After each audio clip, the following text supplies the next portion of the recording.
Hello, everyone, and welcome to another Basics of Marxism class in the Marxism School, brought to you by the Midwestern Marx Institute for Marxist Theory and Political Analysis. And that's right, you just heard me say Marx a bunch of times right up front. You're going to hear that word again throughout the night. Tonight, we're going to end our work on Stalin's introductory pamphlet, Dialectical and Historical Materialism. But before we get to that, I want to say that everybody knows I hate doing this, but if you could hit the like button and subscribe, we get throttled and shadow banned all the time. It really, really helps us out. So please do that. Send a link to your friends if you're watching this on YouTube or Twitch or something. That kind of thing. We actually also have a selfie account now that Kyle should be posting the link to if you're interested in helping us out financially. We have no funding whatsoever, and this class here is brought to you absolutely free. So any little bit you can do really helps fund the institute and create more stuff like this, educational content for everybody. So we are going to get started on our work for the night real quick, right after this.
All right, we're back. You know that quote from Martin Luther King Jr. at the end of that intro there.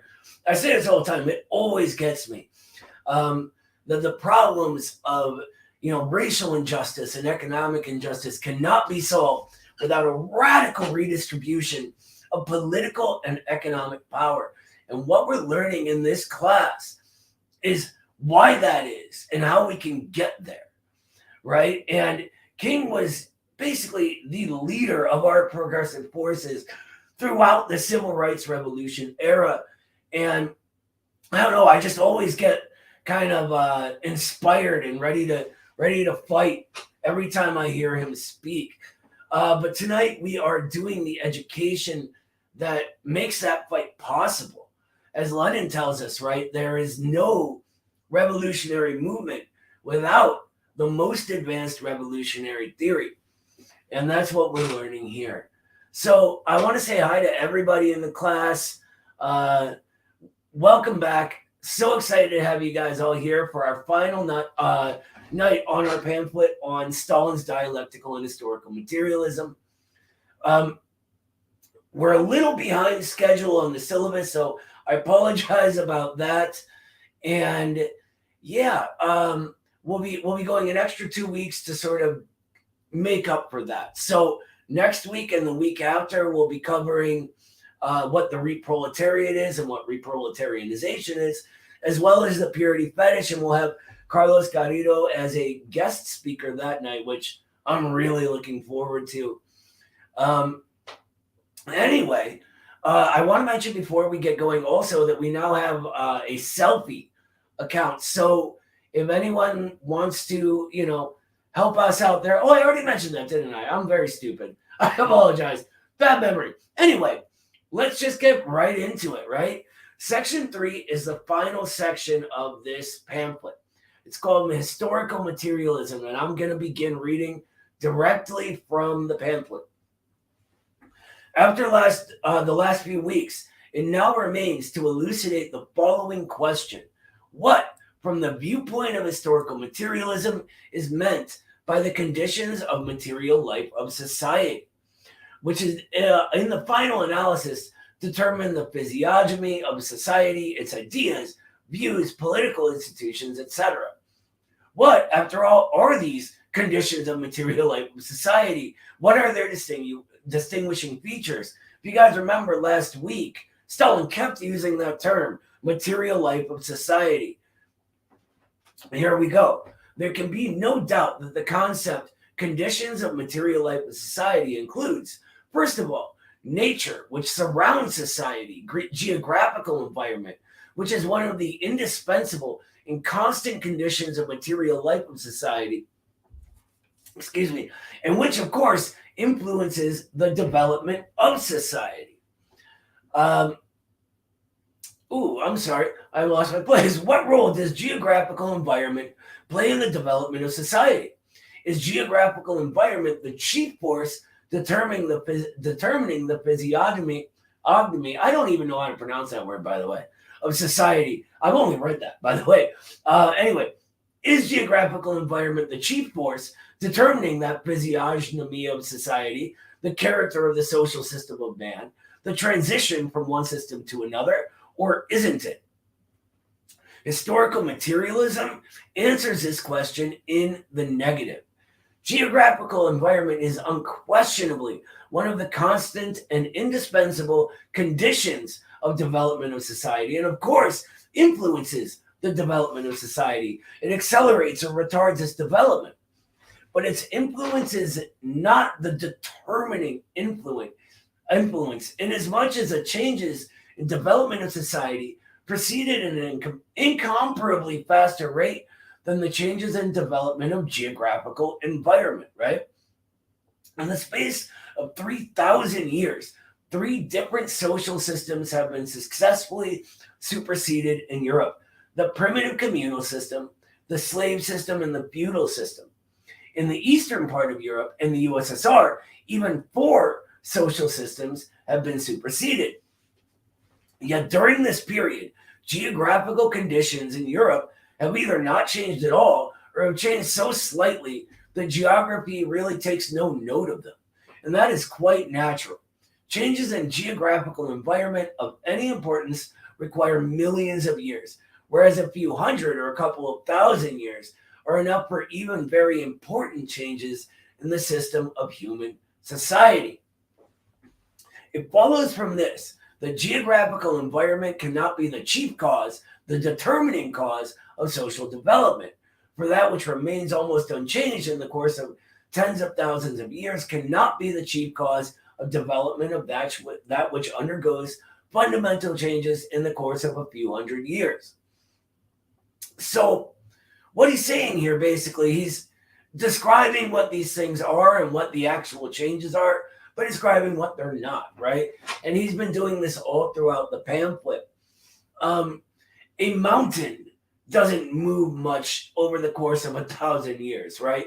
A continent doesn't move much. A river, while it's moving, isn't changing much, right? But societies have come and gone while these geographical facts of the life around them that are affected by them have changed and changed dramatically.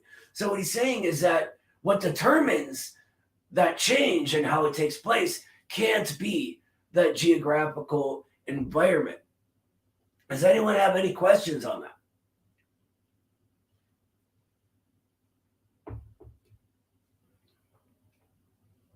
All right, it looks like you don't. Excellent. Let's keep going then, huh?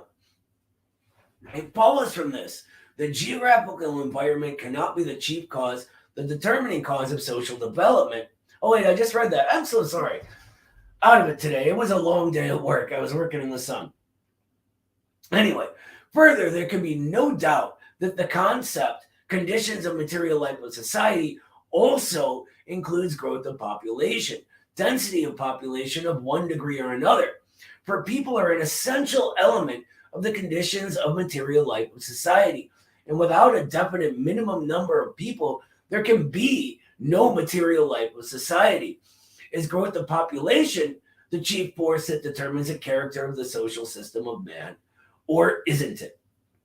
Historical materialism answers this question too in the negative. And here he's addressing a lot of the so-called thinkers of his time and beforehand that Marx sort of tore to shreds, that Lenin then tore to shreds, and a new iteration that Stalin tears to shreds after him.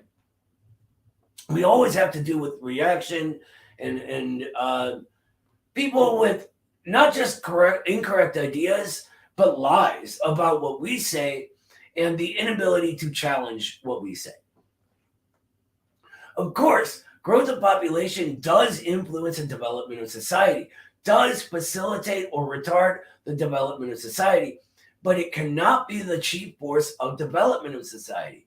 And its influence on the development of society cannot be the determining influence, because by itself, growth of population does not furnish a clue to the question why a given social system is replaced precisely by such and such a new system and not by another, why the primitive communal system is superseded precisely by the slave empires, the slave system by the feudal system, and the feudal system by the bourgeois system, and not by some other, right? If all we're talking about is the amount of people, that doesn't really explain anything to us, only that it takes a certain amount of people to have a society. And here I want to make sure that we, again, don't make a mistake of stagism. Stalin doesn't really have room here to spell it out, but we're going to, okay? In the previous section, right before this, he says that environment and population, they do have an influence on social system and characteristics, but they're not the determining factor in what changes them, right? So this is why we talk about Chinese socialism being different from Soviet socialism, right?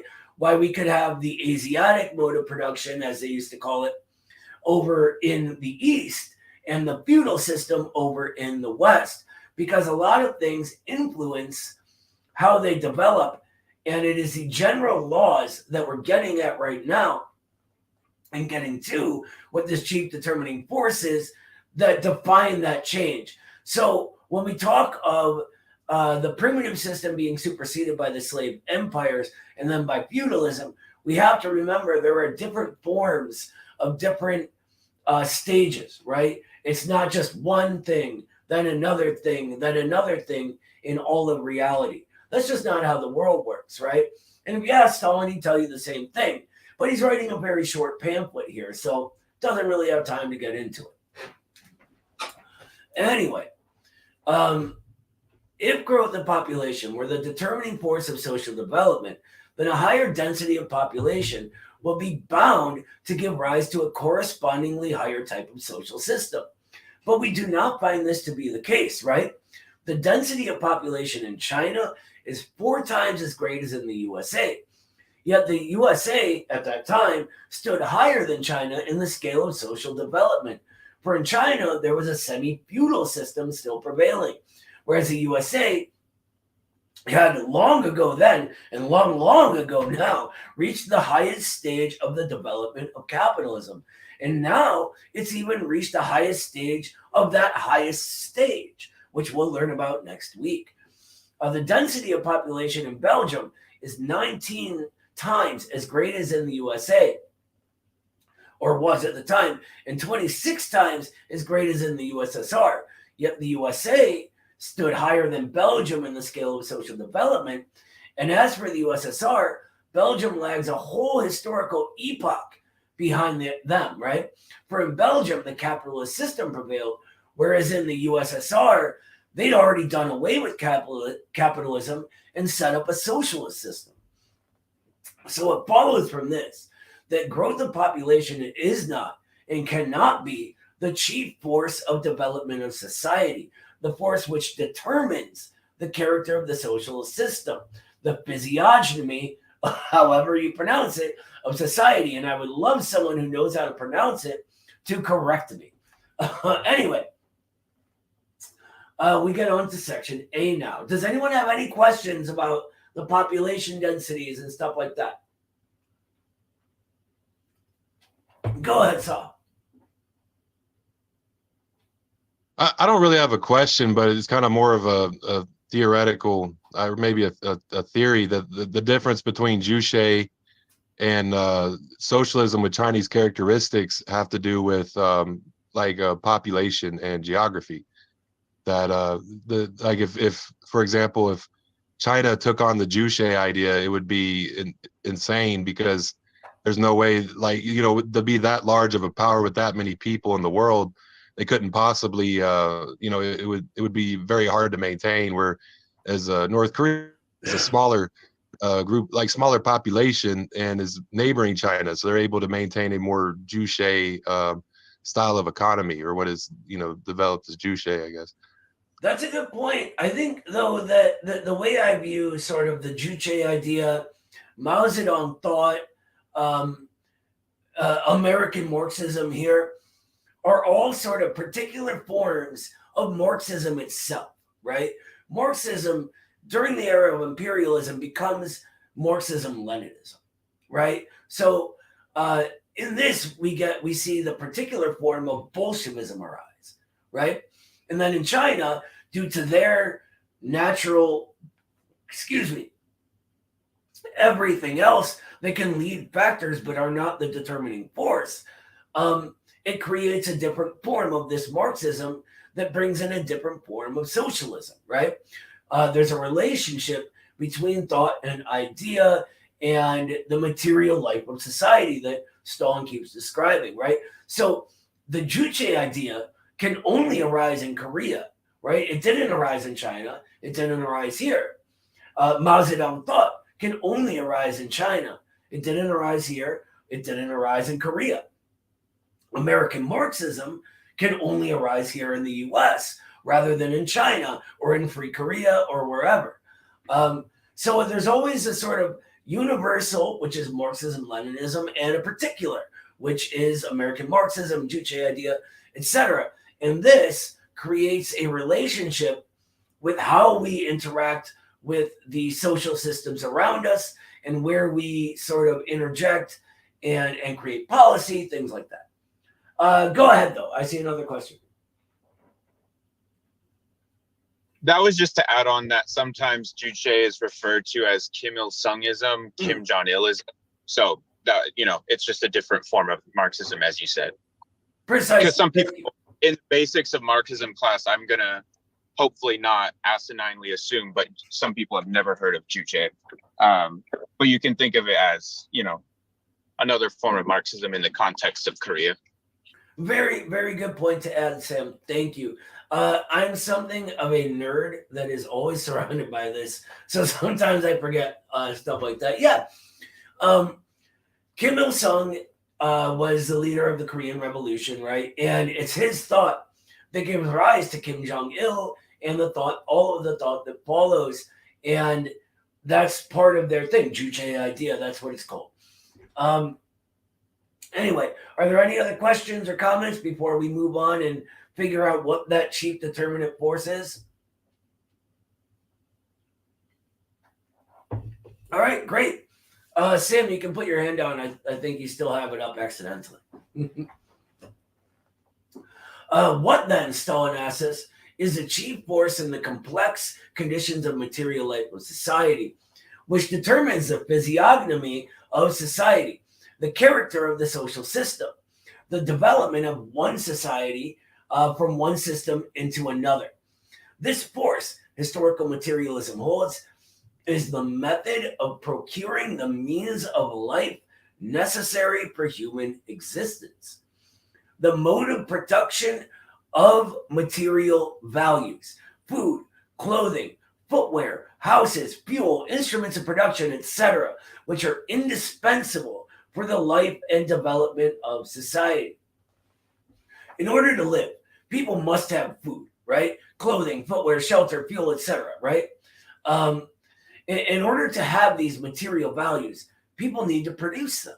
And in order to produce them, People must have the instruments of production with which food, clothing, footwear, all these things are produced. They must be able to produce these instruments and to use them, right? The instruments of production wherewith material values are produced, the people who operate the instruments of production and carry on the production of material values, thanks to a certain production experience and labor skill, all these elements jointly constitute the productive forces of society. Productive forces, as we learn about Marxism, is a term we are going to hear over and over and over and over again. Right? Just so you know.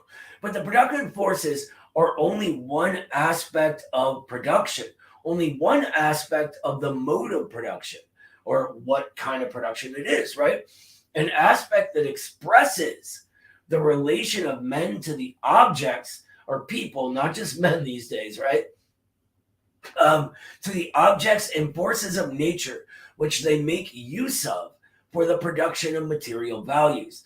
Another aspect of production, another aspect of the mode of production is the relation of people to each other in the process of production, or the relations of production. Another thing you will hear over and over and over again. And one thing I want to make clear, when he's talking about the relations of production, we are talking about relations between people. A lot of people make a sort of assumption and mistake that they're relations to production. But with that, we're talking about the mode of production, right? The relations of production are relations within each other, right? Anyway, people carry on a struggle against nature and utilize nature for the production of material values, not in isolation from each other, right? Not as separate individuals, but in common with each other, in groups, in societies. Production, therefore, is at all times and under all conditions social production.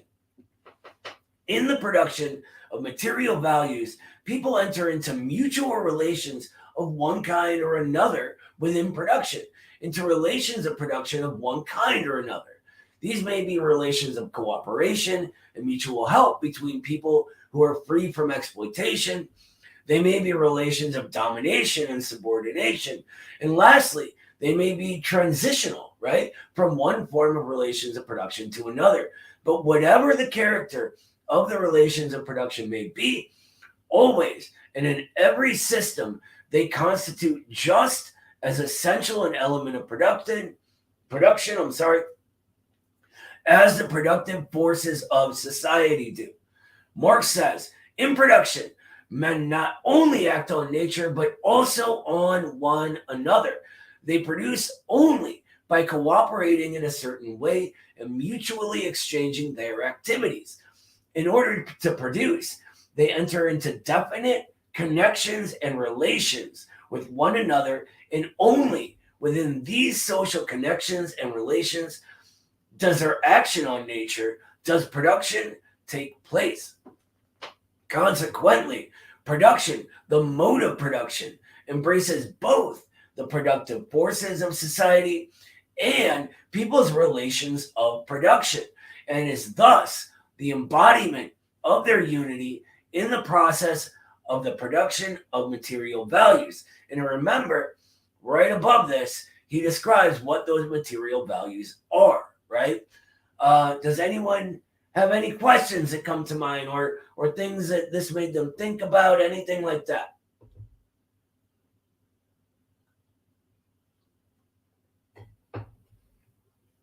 Awesome. I'm really excited to see that. This is sort of where we really get to the meat and potatoes. All that dialectics we were learning before, this is where it pays off. We sort of see it in the material life of society. And if you remember from the Engels pamphlet we did, Socialism, Utopian, and Scientific, he talks about how these relations of production are a reflection of the contradictions inherent in our forces of production, right? The forces of production are such that they create these relations between us and really contradiction between us as people. I see here that Matt has a question. Go ahead, brother. Yeah, can you hear me well? Absolutely. Okay, could you really quick just explain, you said something about relations of production, relations to production. I'm just a little bit confused on that. One of the common mistakes you hear about class is that they are an individual's relation to production, right? So if you work for someone else in a factory, in a store, wherever, and you get a wage, you are a proletariat, right? But this isn't how we view this, right? The relations of production are what we are concerned with when talking about class. And these are relationships between people that are reflections of how production must take place, right? So while we have a relationship with production itself, class is concerned with our relationship between each other as informed by how production must take place within a given society, right? So within our era, this relationship is between the proletariat and the bourgeoisie, or the proletariat and reproletariat and the financial bourgeoisie, right? Because we had a layer of mystification that we'll talk about next week. But does that sort of answer your question, Matt? Yeah, thank you so much. That was a good explanation. My pleasure, brother. Anyone else?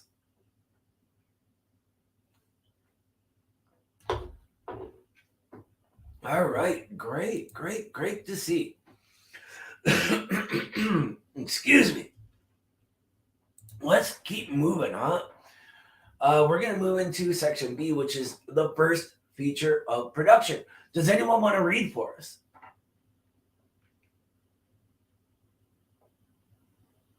I can, if you like. Absolutely, brother. Take it away. You said it's the second feature or First production? feature. First feature of production, B. First feature, yeah, okay. The first feature of production is that it never stays at one point for a long time and is always in a state of change and development.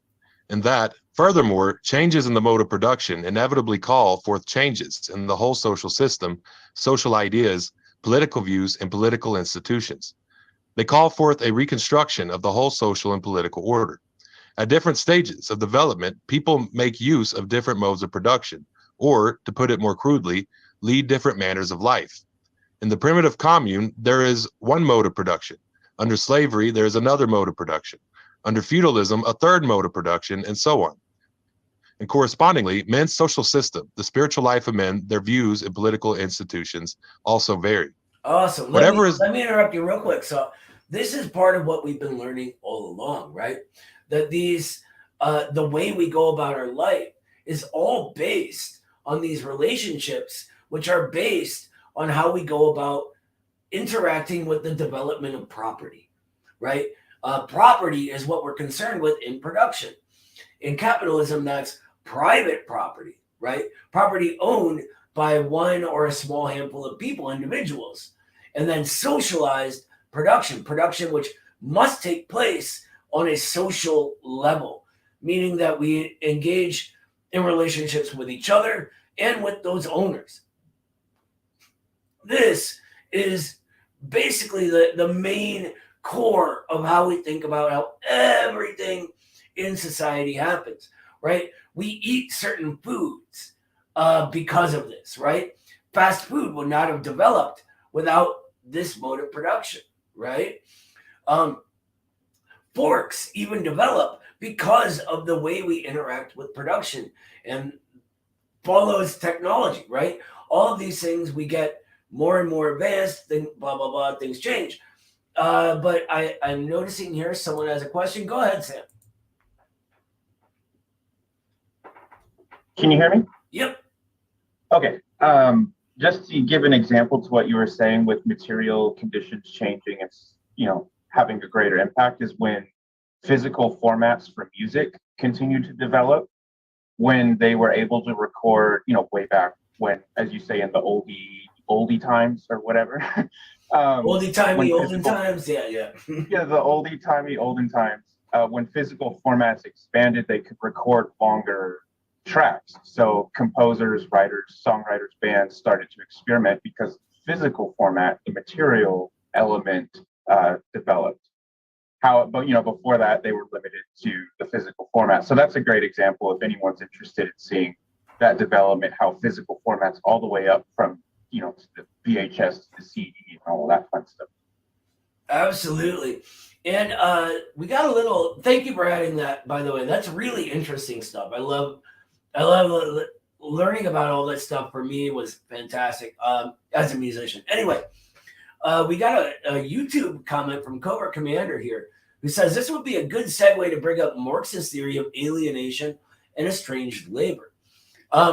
We don't really have time to get into that tonight, but it does make sense within this whole thing. So the theory of alienation is a really, really old concept of Marx's. It develops in the beginning when he's very young, but then it develops into his whole theory of political economy, which informs everything we're learning here, and is the perfect use of the materialist dialectic in Capital.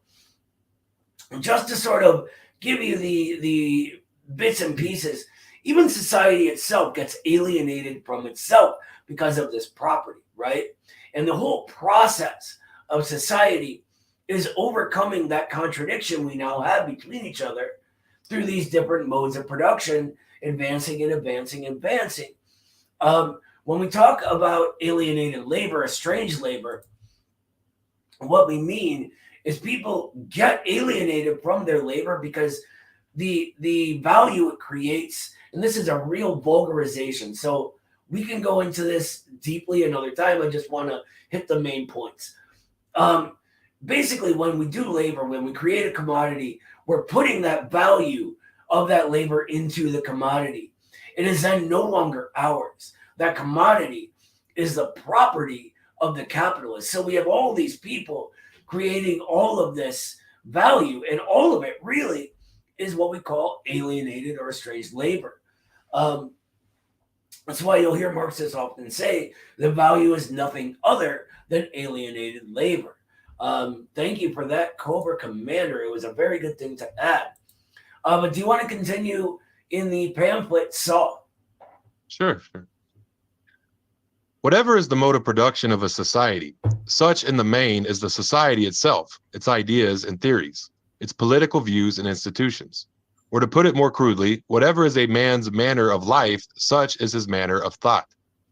This means that the history of development of society is above all the history of the development of production, the history of the modes of production, which succeed each other in the course of centuries, the history of the development of productive forces and of people's relations of production. Hence, the history of social development is at the same time the history of the producers of material values themselves, the history of the laboring masses, who are the chief force in the process of production and who carry on the production of material values necessary for the existence of society. Hence, if historical science is to be a real science, it can no longer reduce the history of social development to the actions of kings and generals, to the actions of conquerors and subjugators of states, but must above all devote itself to the history of the producers of material values, the history of the laboring masses, the history of peoples. Real quick, I'm going to interrupt. Or the history of all hitherto existing society is the history of class struggles. Right? Key thing though, struggles, plural, different kinds of struggles all over the world in different time periods, taking on different forms because of what? Because of the material conditions of life that create that particular form of class and struggle. Go ahead. Sorry. Hence, the clue to the study of the laws of history of society must not be sought in men's minds, in the views and ideas of society, but in the mode of production practiced by society in any given historical period. It must be sought in the economic life of society. Hence, the prime task of historical science is to study and disclose the laws of production, the laws of development of the productive forces and of the relations of production, the laws of economic development of society. Hence, if the party of the proletariat is to be a real party, it must above all acquire a knowledge of the laws of development of production, of the laws of economic development of society. Hence, if it is not to err in policy, the party of the proletariat must both in drafting its program and in its practical activities proceed primarily from the laws of development of production, from the laws of economic development of society. Thank you so much, Saw. This is so much put so succinctly here. And I want to point out, we all know people in organizations that want to call themselves the party of the proletariat that do not do this. And this is why they are not, or maybe not yet, maybe they can fix this, the party of the proletariat. Because only that understanding can turn an organization into such a thing, right? And in our era, we have so many infiltrators, right opportunists, middle-class liberals, etc., pushing what Stalin above here criticizes as analysis from a point of eternal justice or whatever, that we don't even know what to do with them anymore, that they, with all the distortions that arrived during the last period, try to tell us that's what Marxism is. But Stalin's telling us right here, we're going right to the text, right? We do not do anything but, well, we do other things, but above all, we need to acquire a knowledge of the laws of development of production, of the laws of the economic development of society. And so we don't err in policy. Our organizations must, both in drafting our program and in practical activities, proceed primarily from the laws of development of production, from the laws of economic development of society. And that means if we're in organizations that aren't doing this, we need to fight to have it done, because those organizations are what we make them. Always, always, always go to the Marxism. Never back down from your Marxist analysis. I don't care who's telling you not to do it. If it's the leader of a party, challenge them honestly, friendly, and openly, and say, you're wrong. The Marxism's right here. Let's go to it. This is how we win. This is how the Bolsheviks won. This is how the Chinese won. This is how the Cubans won. This is how everyone in history has won, with a scientific view of society. Sorry, does anyone have any questions? No, but can I say amen? Of course. What's up, Blake? Oh, did you already say something and I missed it because you were too... No, I said, I was like, can I just say amen? Amen. Thank you. All right. Well, let's go right to section C then. We're blowing through this. And this is our last night on the pamphlet. So if anyone has any slight questions or things they might be confused on, even a little bit, feel free to ask, guys. Okay. I mean, I like that you don't have questions. That's good. The way Stalin sets his pamphlet up is brilliant, because he's giving you the tools right up front to understand what he means by the end here, right? Go ahead, Sam. This might not be relevant just specific to the text. Okay, then shut up. I hate you. Don't talk. No, I'm just kidding. Go ahead. I know. I keep asking these questions all the time. I know that a pamphlet is a certain format of writing, whereas, it's not supposed to like be a treatise and that it covers everything from top down.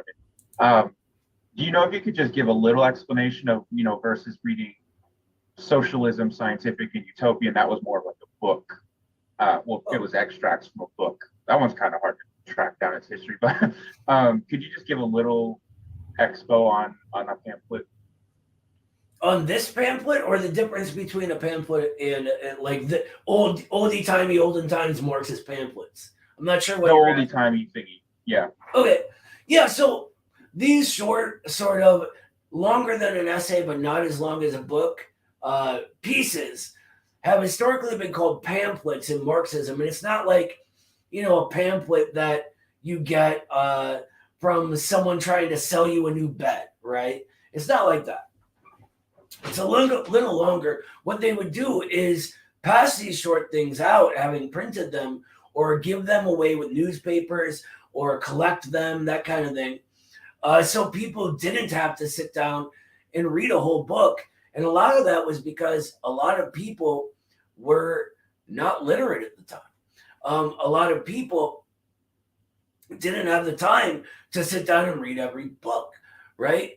And so these things got the ideas across, or really, what if the subject doesn't require a whole book, right? There's a million reasons for them, but within Marxism, this has been a sort of tradition that we've embraced. I mean, the reproletarianization thing that we'll be going over next week, I call it a paper, but it's a pamphlet. I mean, there's 50 pages there, right? And it's part of a book project that will go in, among other things, that kind of thing. I hope that answers what your question was, Sam. I also think it's important that what they would do is take key sections of books and make pamphlets of them, right? Like Socialism, Utopian, Scientific, which Sam was just saying, is pulled from a longer book by Engels, originally called Anti-Düring, right? The book we keep saying is a handbook for all class conscious workers, right? And so I want to make sure we get that across too. Socialism, Utopian, and Scientific went through all kinds of changes after that, though, too. It's a whole nother bag of bananas that we won't get into. Go ahead, Matt. If I feel like pamphlets kind of like translated today would be for our kind of like mode of the like TikToks or those like YouTube shorts or something like that, where people today, I mean, you can receive so much information in like a 30-second clip about a really complex topic. And then even like the same kind of state suppression techniques they would have used back then, which would have been physically to like arrest people handing it out, would be to like shut down accounts spreading this kind of information. Really, really good parallel. I like that a lot. Yeah, we do all kinds of content like that these days. Modern versions, right? And we're still using the old within the new way as well. Technology is everything, as Stalin's saying here, right? Things develop. The way production happens develops. It moves. Thank you, Matt. Does anyone have any? Oh, go ahead, Cheryl. I didn't see you at first. Just for us older people, I was thinking Cliff Notes. Cliff Notes, yeah. So when they take things from books, yeah, that's sort of something like that. Though I always say never just read Cliff Notes. I know, like, getting through your school, fine. But when we're trying to learn like this, don't read like one of those, Marx readers that'll say, just read this instead of Capital. Read Capital, right? And, maybe we'll go through a class together on Capital at some point. But, yeah, when we're really, really trying to read, we want to make sure we know it all, whether it's a pamphlet, even the Cliff Notes, I guess, or a book or whatever else it is. All right. So if there's no other questions, let's move on to section C, the second feature of production. Does someone want to read that for us? I'll be happy to. Or as Ed, were you raising your hand? Oh, okay. Yeah, go ahead. Go ahead. I couldn't hear who that. Oh, Ruth. Yeah, go ahead, Ruth. Real quick before you start, my mom's calling me. She's an old lady, and I want to make sure she's okay. I'm going to step out there while you're reading, and I'll be right back. All right. The second feature of production. The second feature of production is that its changes and development always begin with changes and development of the productive forces, and in the first place, with changes and development of the instruments of production. Productive forces are therefore the most mobile and revolutionary element of productions. First, the productive forces of society change and develop, and then, depending on these changes and in conformity with them, men's relations of production, their economic relations, change. This, however, does not mean that the relations of production do not influence the development of the productive forces and that the latter are not dependent on the former. While their development is dependent on the development of the productive forces, the relations of production in their turn react upon the development of the productive forces, accelerating or retarding it. In this connection, it should be noted that the relations of production cannot for too long a time lag behind and be in a state of contradiction to the growth of the productive forces, inasmuch as the productive forces can develop in full measure only when the relations of production correspond to the character, the state of the productive forces, and allow full scope for their development. All right, stop Therefore- right there real quick. I want to basically explain what he's saying here. A lot of this is the only section that gets really like jargony, right? Basically what he's saying is that the productive forces are going to keep growing, right? And like he says right here, first, the productive forces of society change and develop, and then, depending on these changes and in conformity with them, men's relations of production, their economic relations change, right? So the relations of production begin suiting the bourgeois mode of production. Factories come into being, and so we need workers and capitalists, right?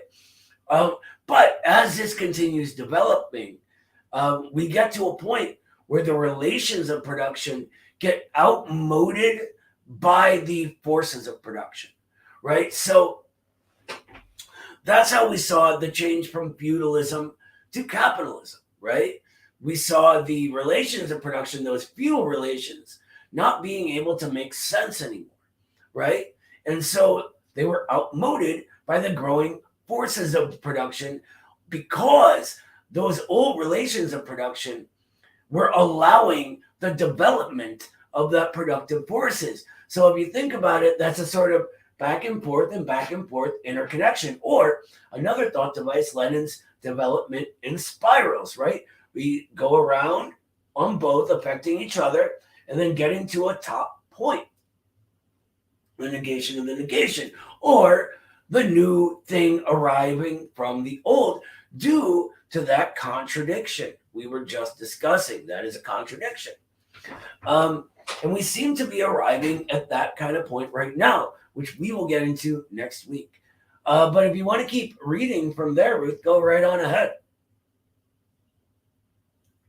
Therefore, however much the relations of production may lag behind the development of the productive forces, they must sooner or later come into correspondence with, and actually do come into correspondence with, the level of development of the productive forces, the character of the productive forces. Otherwise, we would have a fundamental violation of the unity of the productive forces and the relations of production within the system of production, a disruption of production as a whole, a crisis of production, a destruction of productive forces. Or to put it a little more simply, if we would have maintained feudal relations of production as the productive forces grew into capitalism, it all would have shut down, right?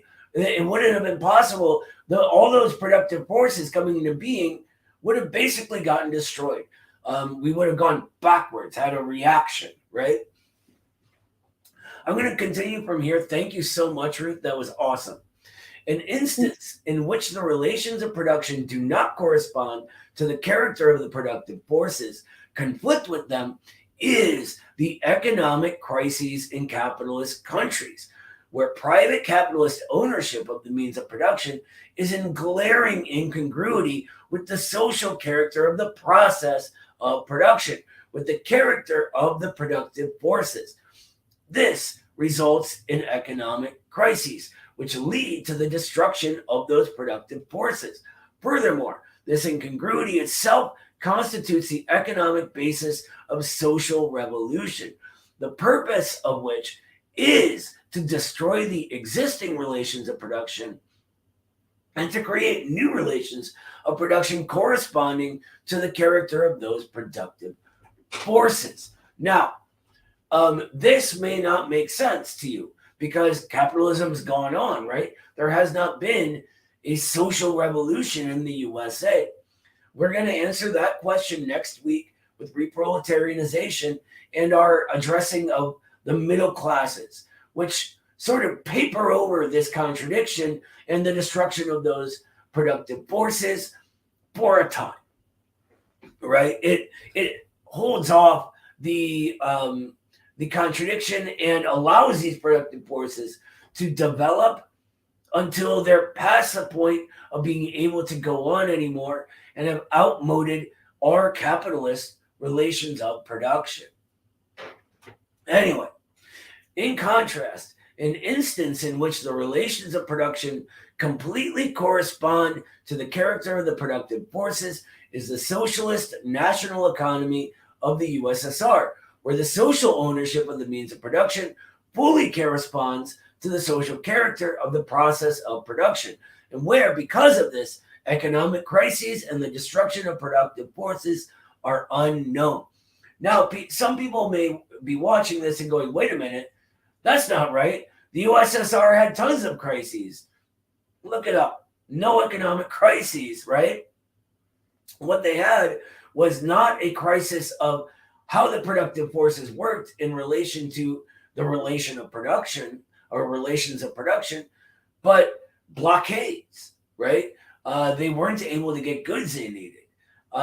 Underdevelopment at first until they were able to develop their industry. And then a contradiction between the growing needs of the people for sort of luxury goods, commodities, et cetera, and the fully developed forces of production, but not the light industries. It's a more complicated thing, which we can cover at another time. This is just the basics.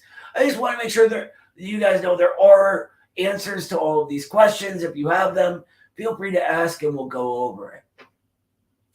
Anyway, getting back to Stalin, consequently, the productive forces are not only the most mobile and revolutionary element in production, but are also the determining element in the development of production. So what was that determining element? The productive forces, right? They keep changing and changing and changing. And it's this that creates everything else and determines what it looks like, right? Whatever are the productive forces, such must be the relations of production. Socialist productive forces produces socialist forces of production. Or I got that backwards. You know what? Relations of production. That's what I mean. Sorry. And that's up to us. That's where we come in, needing to create those relations of production in order to get rid of all the constant crises that we suffer, get rid of the immiseration, get rid of the fact that the vast majority of us spend all of our lives working to make some lazy parasite rich, right? We're not enriching ourselves, we're enriching them. And the whole system is therefore in contradiction with itself. While the state of the productive forces furnishes the answer to the question, with what instruments of production do people produce the material values they need, the state of the relations of production furnishes the answer to another question. Who owns the means of production? The land, forests, waters, mineral resources, raw materials, instruments of production, production premises, means of transportation, communication, etc. Who commands the means of production, whether the whole of society or individual persons, groups, or classes, which utilize them for the exploitation of other persons, groups, or classes? Here's a rough picture of the development of productive forces from ancient times to our day. And this really covers it really, really well. The transition from crude stone tools to the bow and arrow, and the accompanying transition from the life of hunters to the domestication of animals and primitive pasturage, the transition from stone tools to metal tools, the iron axe, the wooden plow, fitted with an iron coulter, etc., with a corresponding transition to tillage and agriculture, a further improvement in metal tools for the working up of materials, the introduction of the blacksmith's bellows, the introduction of pottery, with a corresponding development of handicrafts, the separation of handicrafts from agriculture, the development of an independent handicraft industry, and subsequently of manufacture, the transition from handicraft tools to machines, and the transformation of handicraft and manufacture into machine industry, the transition to the machine system, and the rise of modern large-scale machine industry. Such is a general and far from complete picture of the development of the productive forces of society in the course of man's history. And from there, we're going to add, for our situation, because we're alive long after Stalin, the development of competitive machine industry into monopoly machine industry, where cartels and trusts and syndicates form, and these monopolists decide amongst themselves how much things cost and begin planning their production, owning the entire thing and pieces of each thing.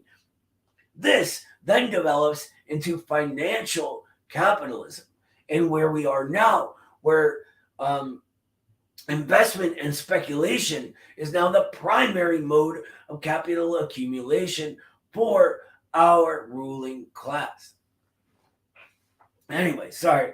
It will be clear that the development and improvement of the instruments of production was affected by people who were related to production and not independently of people, and consequently, the change and development of the instruments of production was accompanied by a change and development of people as the most important element of the productive forces, by a change and development of their production experience, their labor skill, their ability to handle the instruments of production. So, in conformity with the change and development of the productive forces of society in the course of history, people's relations of production, their economic relations, are also changed and developed. Or, to put all that way more simply, as things grow and change, production gets more advanced and more advanced, so must our relationships of production into each other based on how we go about that production. Anyone have any questions on that? Awesome. You'll see that like this point gets made by different Marxists in different forms all over the place, right? The main types of relations of production is next. 5 main types of relations of production are known to history, right? We can sort of split up different types into different stages amongst themselves. But this is where we're at so far, right? We have primitive communal, slave, feudal, capitalist, and socialist. And where he puts in feudal, remember that there are different forms of that same era of development in different parts of the world. It isn't just feudal, but everything else. But this is short, so it's simplified. And it's not just, feudal, it's everything. We've discussed this ad nauseum, so you guys are good on that. The basis of the relations of production under the primitive communal system is that the means of production are socially owned, right? This, in the main, corresponds to the character of the productive forces of that period. Stone tools and later the bow and arrow precluded the possibility of men individually combating the forces of nature and beasts of prey. In order to gather the fruits of the forest, to catch fish, to build some sort of habitation, people were obliged to work in common, work together, if they did not want to die of starvation or fall victim to beasts of prey or neighboring societies, etc. Labor in common led to the common ownership of the means of production, right? To their stone tools, etc., as well as the fruits of that production. The animals they killed, the fruits they picked, the homes that they sort of managed to build even back then, which is amazing feats of the human intellect, even at such a primitive stage. Anyway, here, the conception of private ownership of the means of production didn't yet exist, right? Except for the personal ownership of certain implements of production, which were at the same time means of defense against beasts of prey.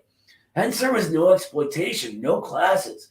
So the things you owned were like your knife, right? Your bow, your fishing spear, etc.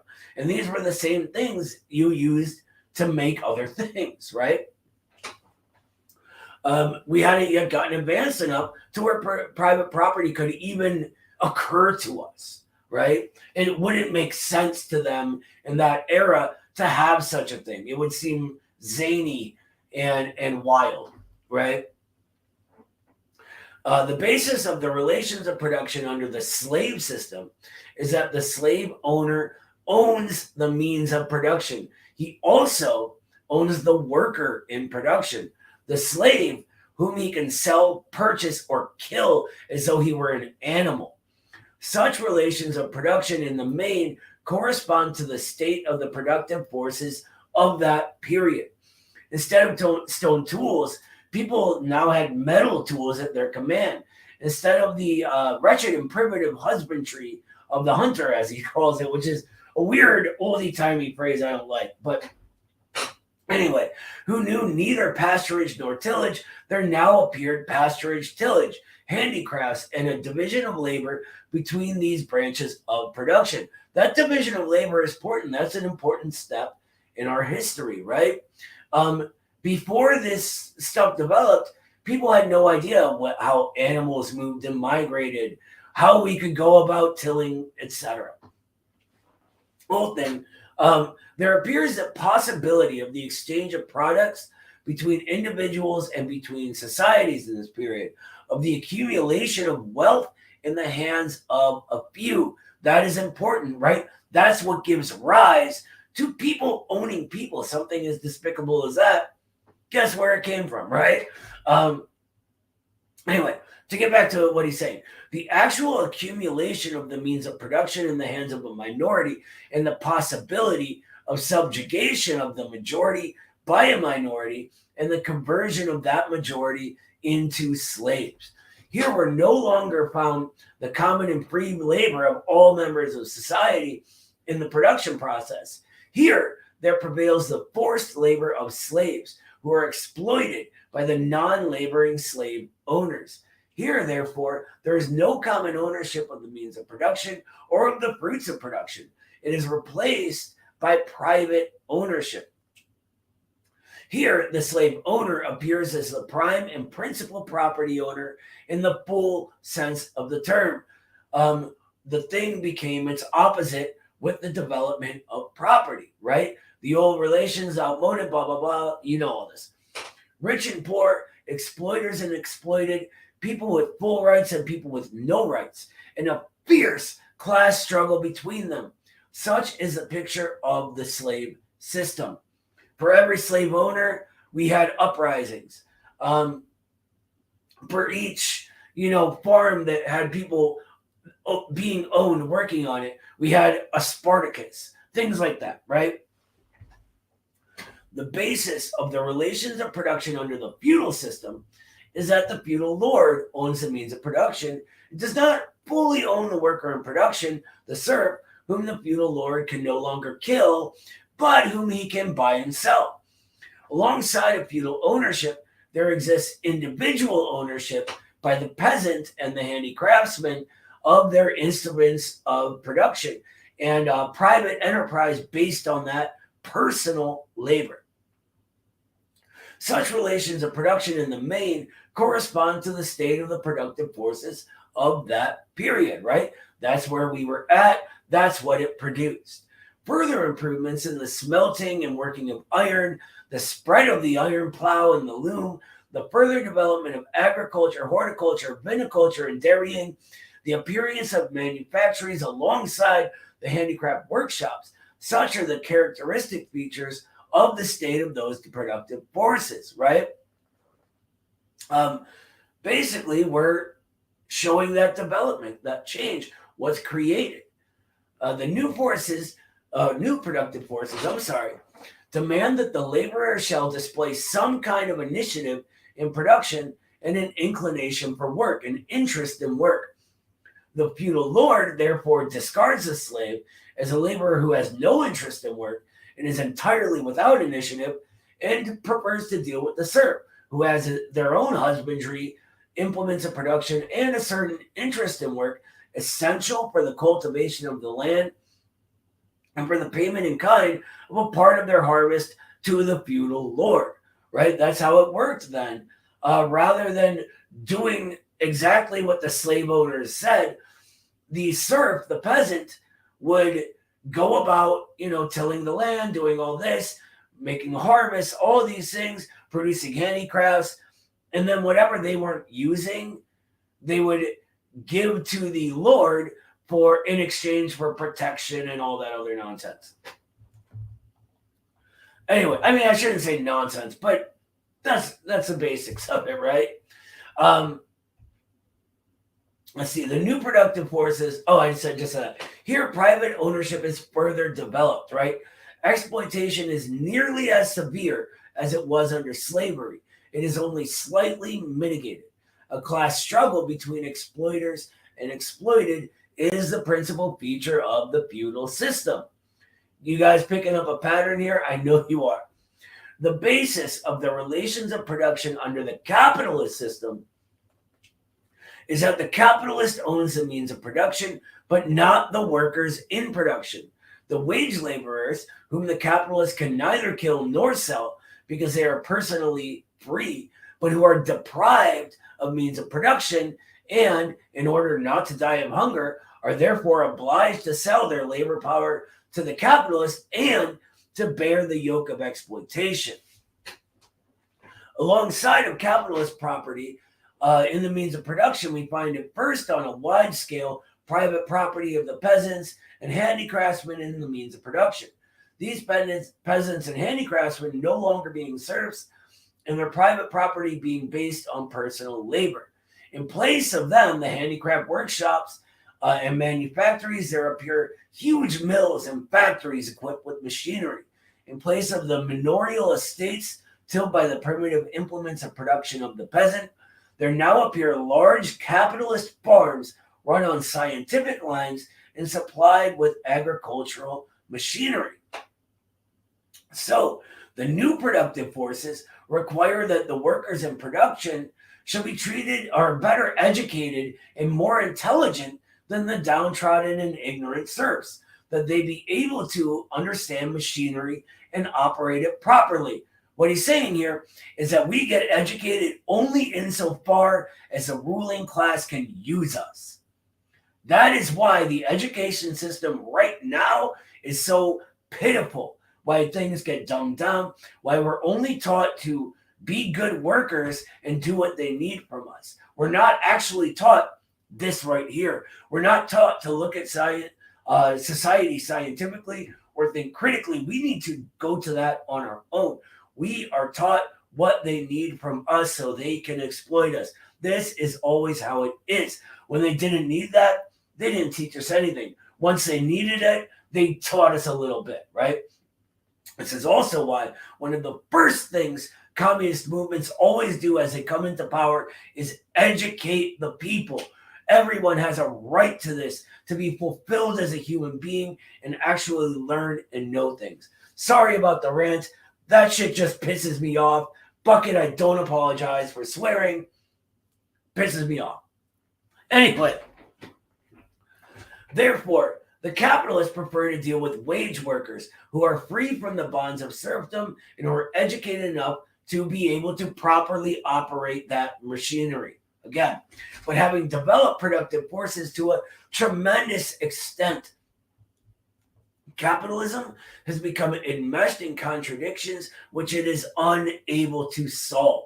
By producing larger and larger quantities of commodities and reducing their prices, capitalism intensifies competition, ruins the mass of small and medium private owners. If you look at the rate of small business ownership in the U.S., it's pitiful. They always fail, or will almost always fail, etc. It converts them into proletarians and reduces their purchasing power. with the result that it becomes impossible to dispose of the commodities that are produced. Milk, for example, there are millions of tons of milk dumped out every year. Well, children do not get enough, do not have the nourishment they need to grow into healthy human beings. Again, I'm going to swear, that's fucked up. And that doesn't have to happen. That happens because of the objective contradictions of capitalist society. Sorry about all the swearing and ranting. I will calm down, I promise. Anyway, on the other hand, by expanding production and concentrating millions of workers in huge mills and factories, capitalism lends the process of production a social character and thus undermines its own foundation. Inasmuch as the social character of the process of production demands a social ownership of the means of production, yet the means of production remain private capitalist property, which is incompatible with the social character of the process of production. And I know what you're thinking, right? Deindustrialization. What's up with that, right? How do they continue on while deindustrializing? That is the rise of the middle classes, and this helps them for a time alleviate that contradiction. It doesn't thrust us into such close relationships with each other within our class. It tries to keep us isolated. Think about gig workers, right? Think about the Amazon delivery drivers who are forced to use their own cars and never see a coworker. But always we are advancing, and the relations of production follow forces of production, right? The internet creates new ways of interacting. We're at the same time closer than ever and further apart than ever, it seems, right? These things can be utilized just as what was new in the time of early capitalism was utilized. There's always something that comes our way, basically. Anyway, these irreconcilable contradictions between the character of the productive forces and the relations of production make themselves felt in periodical crises of overproduction. When the capitalists, finding no effective demand for their goods owing to the ruin of the mass of the population, which they themselves had brought about, are compelled to burn products, destroy manufactured goods, suspend production, and destroy productive forces at a time when millions of people are forced to suffer unemployment and starvation, not because there are not enough goods, but because there is an overproduction of goods. And I see there are a few questions. Go ahead, Wade. I think you've been waiting for a minute. I apologize. No, so I was just going to say that, yeah, it's the reason why, say, you hear the, I mean, if anyone here has kids, I get it all the time, like parent, PTA stuff. It's everybody's pushing STEM, right? Because STEM helps you be a good worker, right? But when it comes to social studies, like I keep on bringing it up every, like, social. What about social studies? Can we teach our kids history? Can we teach our kids how the government works? Can we teach our kids, politics and economics? And no money for that. Oh, no. To hell with you. Go to the back of the room. Nobody wants your, nobody cares about that. We want, and honestly, even as parents, we're being conditioned to be like, we just want what our kids need to succeed at, because those are the things that the capitalists require of us to succeed. Therefore, parents just want and of course everybody wants what's best for their kids, right? So what's best for your kids is whatever gets them, the most success in life, and whatever gets them the most success in life is engineered by the capitalists. Mm-hmm. It's whatever helps serve capital best. So those are the things that we learn, and then they just delete the things that literally threaten their regime. Because if you were to learn socioeconomics, you would, even if we were just to learn the neo-classical economics, we would, like, everybody would like start shaking their head and start going like, what the heck is this? This doesn't make any sense. It's not based in anything. This is a tautology. And then they start questioning why the heck this is, why we think, why this is the predominant economics. Because that would just happen. It would just happen from learning it. So they can't even give us the chance to learn that that's a falsehood. They have to sequester us from everything political, economic, etc. Because that's what threatens them. So STEM helps them. Social studies, not so much. 100%. It's not that learning STEM things is a bad thing. No, not at It's all. not. It's actually a necessity, but it's Right. a necessity that works for them, and it doesn't, like, it can work for us, but it works for them and it doesn't threaten them, whereas social studies does threaten them. Exactly. Well said, brother. Thank you very much. I believe, Sam, you were next.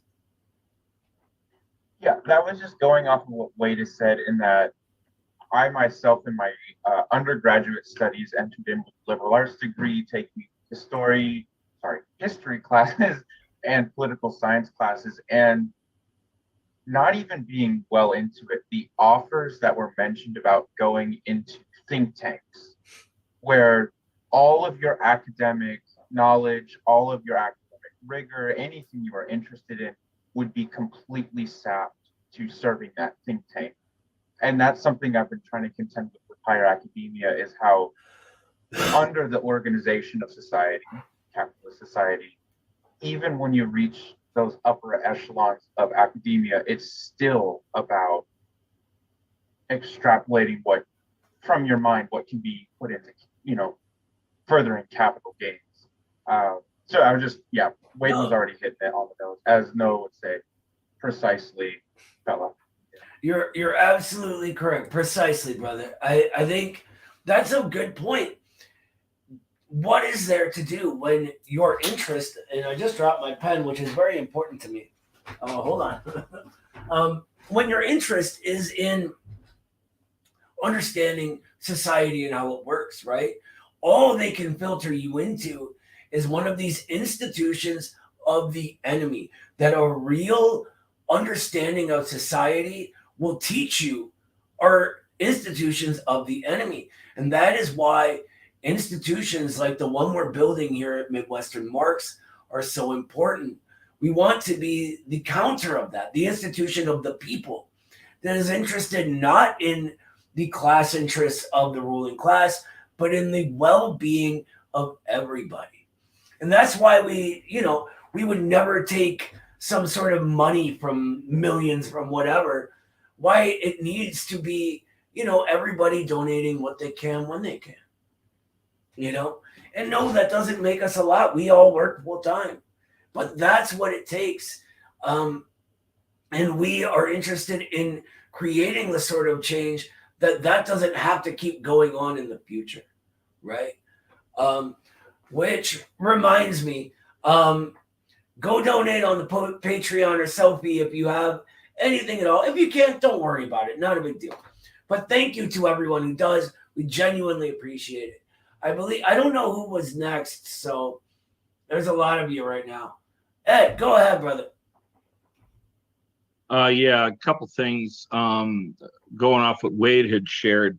And I know everybody can relate to this if you have an education. I have looked at a lot of college catalogs in my years on the earth, and I've never once found a degree in basket weaving. And yet everybody that as a capitalist apologist will say, oh, well, those are useless degrees, basket weaving. And it's like, I've never seen it. Anyway, I just wanted to say that after Wade said what he said. But what I clicked on, raised my hand for, was in the part about the overproduction of goods, people can't get it. This all falls into, I'm sorry, one other thing. I'll be quick, I honest. You said Spartacus earlier. Did you know Kirk Douglas got Trumbo, I think that was his name, to write the screenplay for Spartacus? And Trumbo was one of the writers who was blacklisted by the McCarthy. He was a communist. And anyway, yeah, he was one of the ones. That's a great movie. On, right? Great movie. And then on this overproduction of goods, this is another reason why we see. My son's talked about it for years, probably because I did. Planned obsolescence. You know why your cars break down, your phones quit working? It's because so they can sell you the next iteration. iPhones, holy Christ, sorry. This idea that I've got an iPhone 12, and by the time you figure out how to use the damn thing and get all the bugs out of it, they've got the iPhone 13, and same thing, and everybody just runs out and gets it while there's people starving. You know, I look at car lots down here in my town, and there are literally hundreds of cars sitting in that lot, and I'm thinking, who in the hell buys all those cars? Well, nobody does. They keep them a couple years and sell them for cheap, or they go and they crush them and recycle. So those are my rants for the day. Oh, one more thing with the planned obsolescence, with the privatization, when the government used to build our own roads, of course, there was 7 people standing around leaning on a shovel. So they privatized so that instead of paying people, you know, $25 an hour, they could pay them 10, and the capitalist gets to pocket the other 15, and 7 people are still standing around leaning on shovels. It's just they don't build the roads well enough or the bridges well enough that they will last forever. They're falling down, they're falling apart, so that those same capitalists can bid on another contract and put a bunch of shit down and call it a road. There are literally roads here in Michigan that are supposedly paved, and I would rather drive down dirt roads because it's less bumpy and crappy. Those are my rants for the night. I'll shut up now. Thank you. In Cleveland, we have a saying that my dad used to love, who loved dad jokes even more than I do, that in the springtime, the Ohio flower comes out, the orange barrel, because the roads are in such terrible shape. They're just always getting fixed, right? You have to. And you know what else that does when they privatize these? It then lowers the pay of the people and has us able to buy less things from the capitalists, increasing the crises. I'm not sure who was next, so whoever was, go ahead. I think it was me. Okay, go for it. STEM. That's one of my gripes. Because STEM jobs are very boom and bust. They are not reliable. They do not guarantee you income. I used to be an engineer, and I told my kids, go into something reliable like acting. And the other wait. Go ahead. I'm sorry. That's like so up my alley. Neither of them became engineers. I love it. I love it. Go ahead.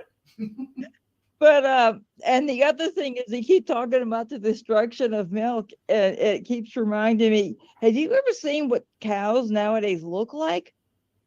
They're disgusting. They're just this massive blob of milk producing stuff that can't even walk.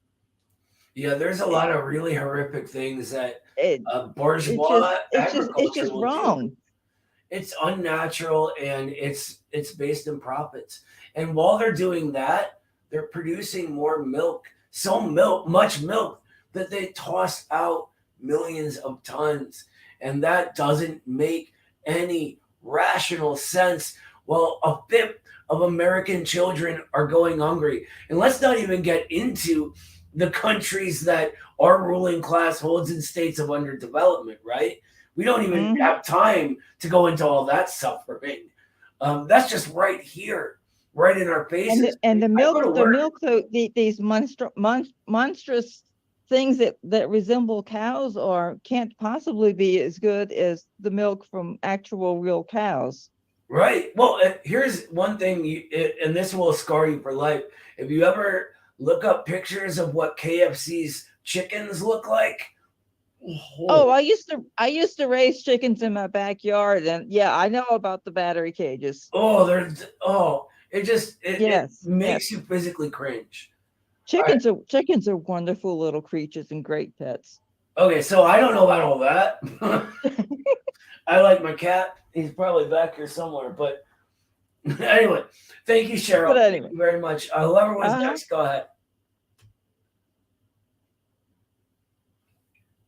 Either Emily or JV. I don't remember who. Okay, JV, it's on you. All right, so I just wanted to hi everybody. One of the things that I wanted to go off on, I wanted to go back to your point where everybody was talking about going to different industries like STEM and what have you. And when Wade was talking about how he wanted to propose that they started doing more teaching of social studies, one of the things that I was thinking about was, yeah, even still, they don't want you to know about that. But even if you do manage to get into it, like in political science, things like that, you're still gate kept by having to go to college for it anyway. And so once you get gate kept, that means you still have to put out money to pay the bourgeoisie in order to learn that part of society that really lets you know how it actually works. So even still, like, you still get gate kept financially from learning how the world works. Right. It's So, another way that finance capital, our ruling class, forces us into debt. They tell us all through our society, you need a college degree. And college has become so expensive, and we could even go into, Stalin explains the basic building blocks of the analysis and gets us to why it's so expensive and we have so little. But that benefits what becomes finance capital. And if we apply what he's teaching us right here, we understand how, right? How that development continues happening. And we get to this point where we're debt trapped all throughout our society.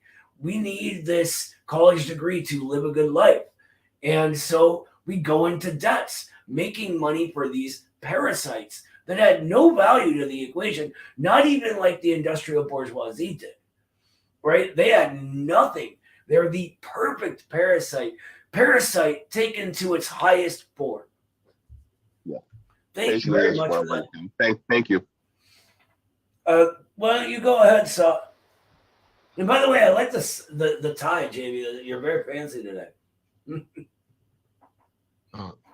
I was gonna say, by the way, usually whoever raised their hands first, it's the first one on the top corner of the screen. If you ever wonder who raised their hands first, it's the one that's like where I'm at right now. But I was gonna say, in talking about schools, or it seems that across the U.S., one of the largest divisions of an exchanging of antagonisms is between communities of parents and school boards. That's like the number one, places that aren't very political. That seems to draw people, like a community, in, because everybody wants the best of their kids. And these school boards oftentimes are just connected to some corporate person who put them there. It's kind of like our elections, and teachers, teachers unions getting broken up has really kind of gave way to this antagonism between the whole community and the school board. I think there's a lot to accelerate between parent-teacher unity against the despotism of American school boards, because I've seen even the most rural little towns and stuff. It's like people will want, they'll want Votex, and then the school board will dump all the money on the football field, because that's really make the, that's nothing else gets people there political, but stuff like that does, because I don't know. Yeah, that's something I wanted to point out. I think it's an antagonism to look at, or an exchange of antagonism to look at. A really, really good point, brother. Go ahead, Emily. On the controversial question of the night, I looked it up, and the G is silent in physiognomy. Thank you, sister. The STEM science thing, just on that point, anecdotal, but STEM is kind of like a newish term. When I was in college, we talked about hard sciences versus soft sciences, and I was, in the soft sciences, kind of implying it's not as valid or reliable, or that it isn't scientific. And I just wanted to say, when I was an undeclared major, and when I went, so I got assigned to this guy, and industrial relations was my undergrad advisor till I declared my major. I was declaring it in sociology, and I had to go have him sign the paper. And when I never met him before, but when I took it to him, he looked down and he's like, "Oh, sociology." He's like, "What are you going to do? Change the world?"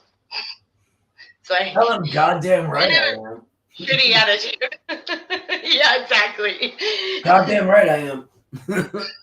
That's the plan. And you know what? They always sort of like, we're trained to have that reaction, like, oh, nothing can change. And that's what they give these middle class people who are there to sort of stand in our way, right? But things do change, and we're learning right here that everything is always changing, right? It can't but change. The only constant is change.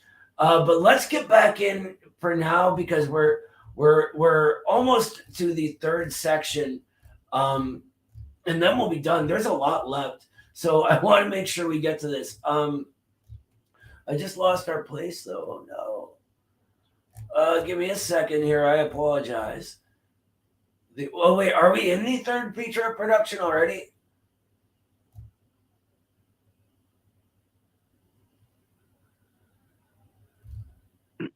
We're at this means that the capitalist relations of production have ceased to correspond. Okay, thank you so much. This means that the capitalist relations of production have ceased to correspond to the state of productive forces of society and have come into irreconcilable contradiction with them. This means that capitalism is pregnant with revolution, whose mission it is to replace the existing capitalist ownership of the means of production by socialist ownership. This means that the main feature of the capitalist system is a most acute class struggle between the exploiters and the exploited. This gets papered over during our period of the middle classes, right? But what are we seeing right now?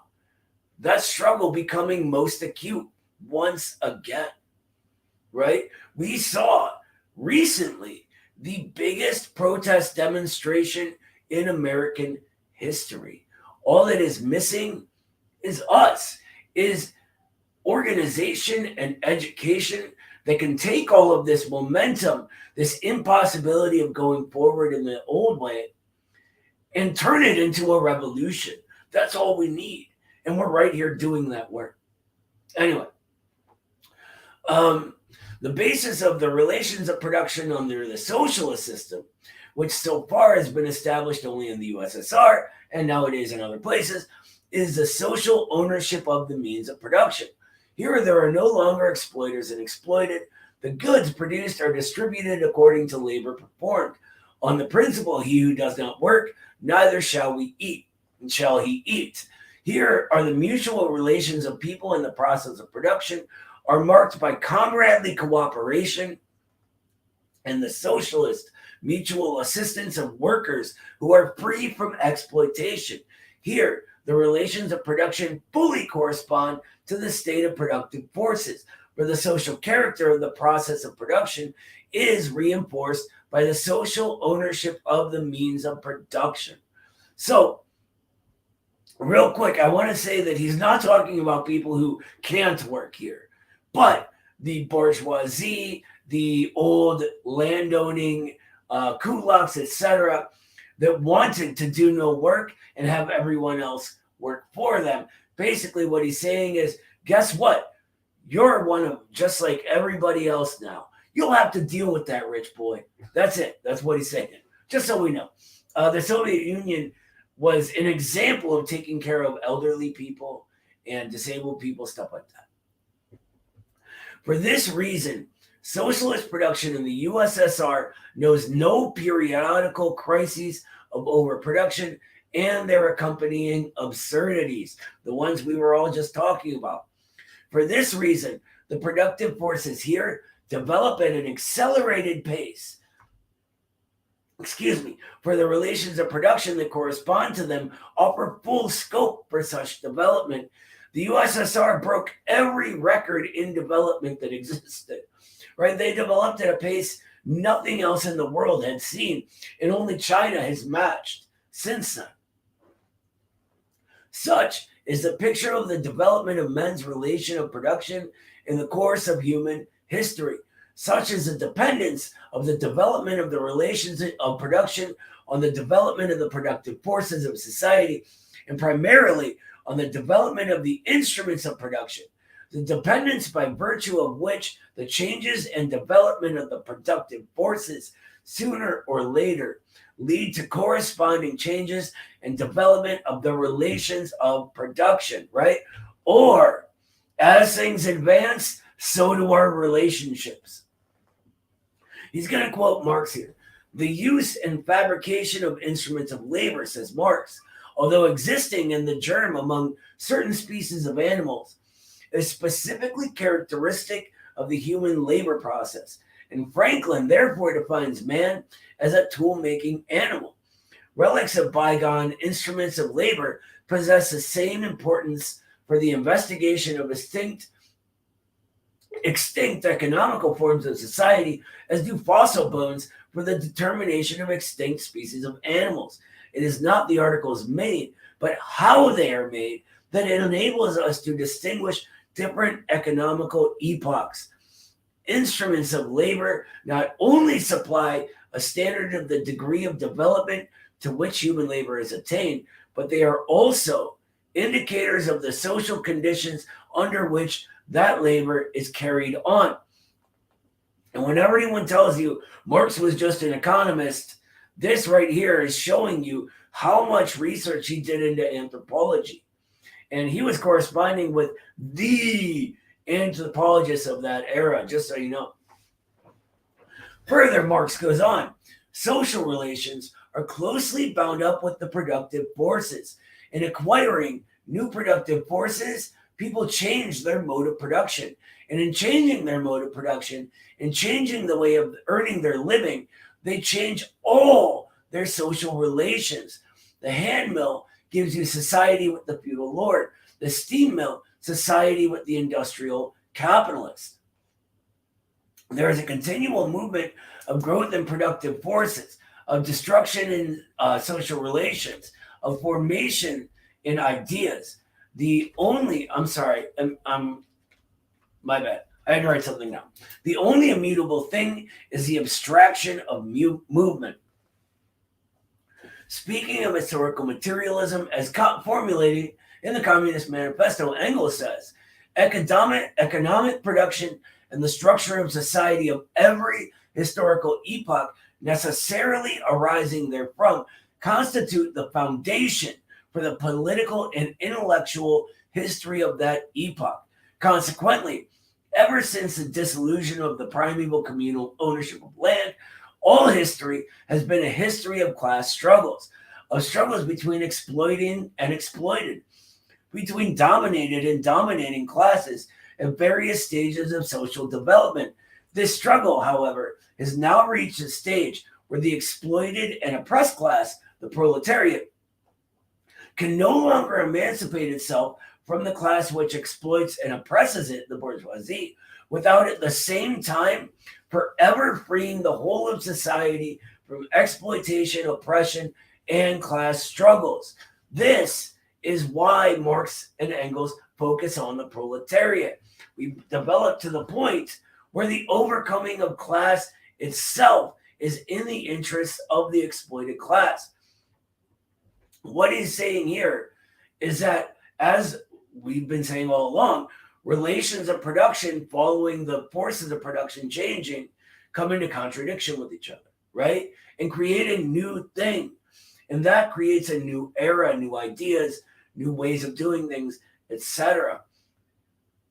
As this happens in the capitalist epoch, we come up to this point, right? And then beyond that, we get to socialism, the beginning of the overcoming of class.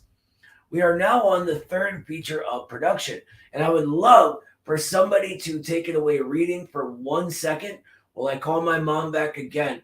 I apologize. Oh, let me answer this question first real quick. Cheryl, you were first. Go ahead.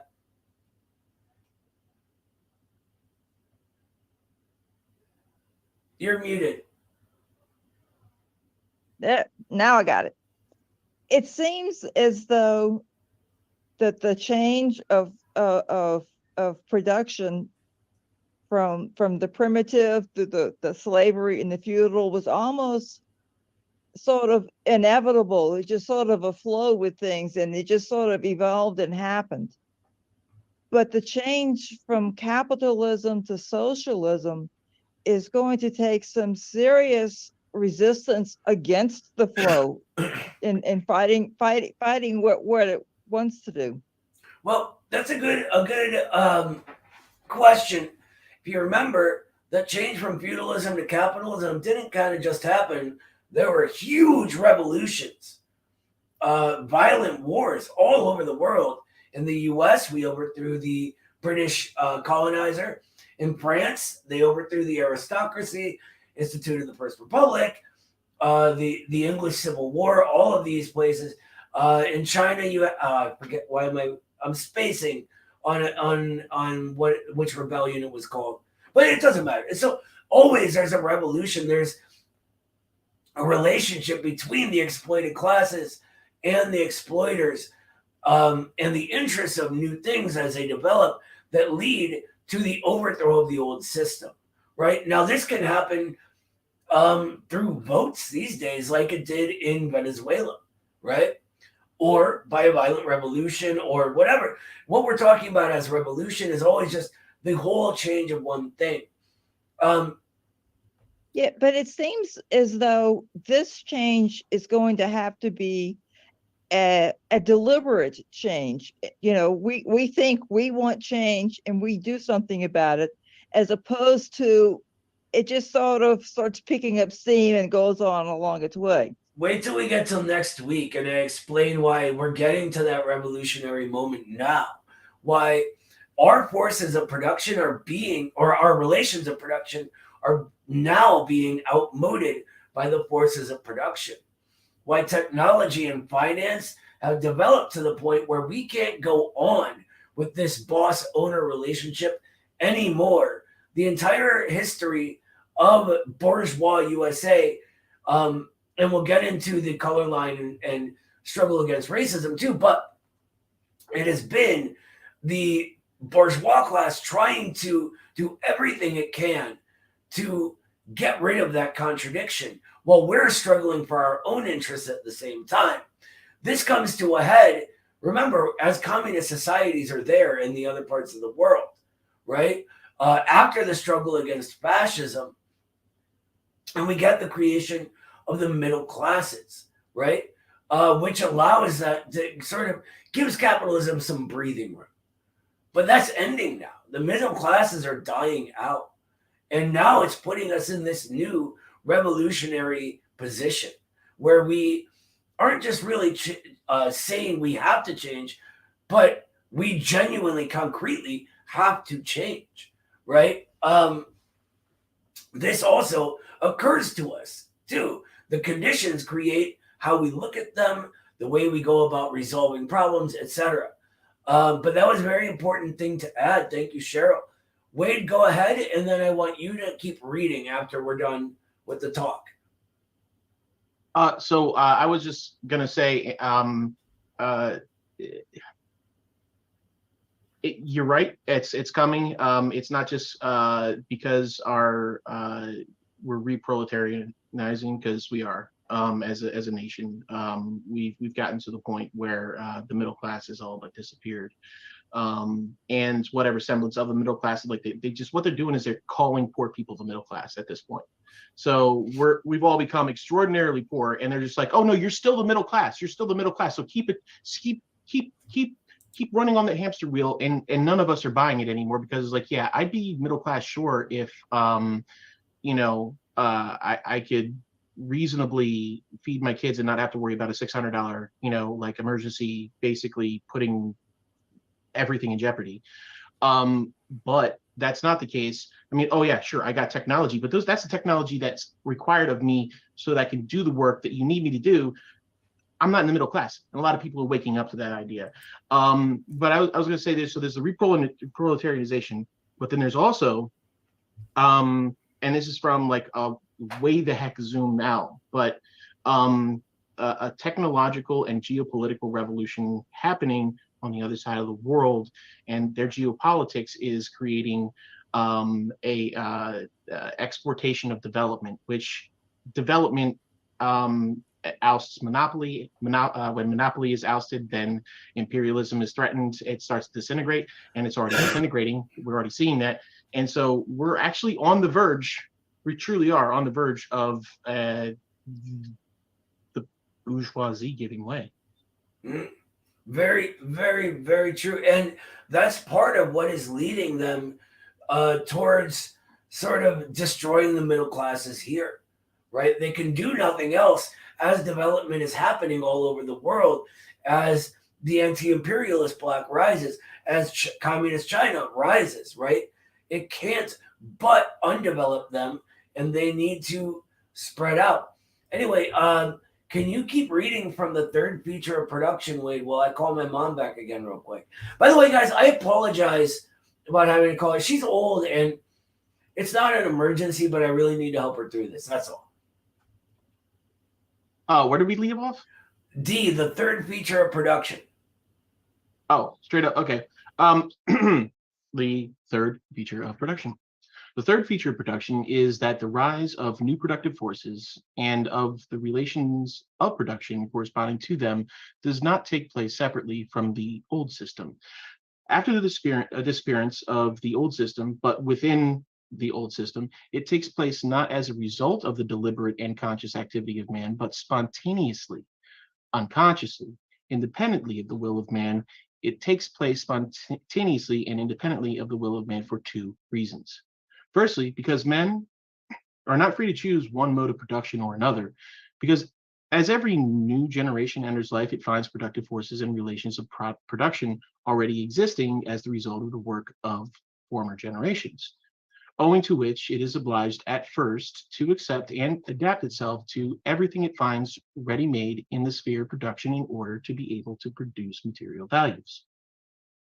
Secondly, because when improving one instrument of production or another, one clement of the production of productive forces or another, men do not realize, do not understand, or stop to reflect what social results these improvements will lead to, but only think of their everyday interests of lightening their labor and of securing some direct and tangible advantage for themselves.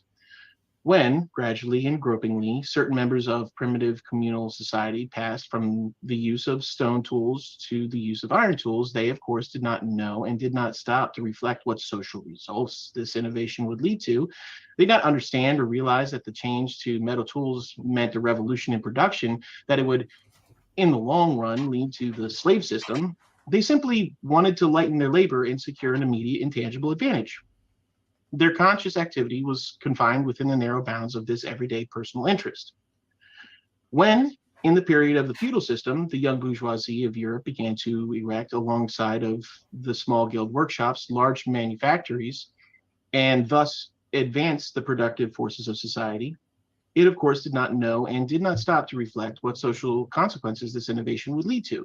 It did not realize or understand that this small innovation would lead to a regrouping of social forces, which was to end in a revolution, both against the power of kings, whose favor it so highly valued, and against the nobility, whose ranks its foremost representatives not infrequently aspired.